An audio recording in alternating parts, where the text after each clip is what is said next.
আপনার বয়স যদি 25 হয় তাহলে এই 6টি ব্যাপার অবশ্যই মাথায় রাখবেন। ভিডিওটা দেখুন একবার।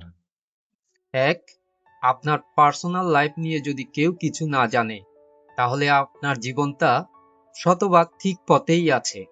২, আপনি যেই লেভেলে যেতে চান, সেই লেভেলে যায়নি এমন কারো কাছ থেকে আপনি অ্যাডভাইস নিবেন না। ৩, প্রত্যেকে তাদের আসল রূপটা দেখাবে, শুধু তাদেরকে একটু সময় দিন।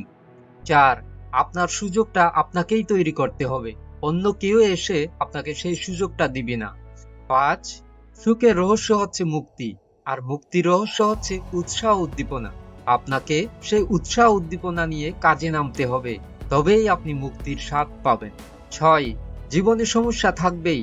জীবন চলার পথে কোনো না কোনো সময় আপনাকে সমস্যার সম্মুখীন হতে হবে, তাই আপনাকে শিখতে হবে জীবনকে উপভোগ করার, যখন আপনি সেই সমস্যাগুলো সমাধানের পথে রয়েছেন। একদম ঠিক। কথাগুলো যদি আপনাদের ভালো লেগে থাকে বা আপনার জীবনের সঙ্গে মিলে গিয়ে থাকে, তাহলে আপনার মূল্যবান মতামত জানাবেন আর আমাদের চ্যানেলটা সাবস্ক্রাইব করে আমার পাশে থাকবেন। ধন্যবাদ বন্ধুরা।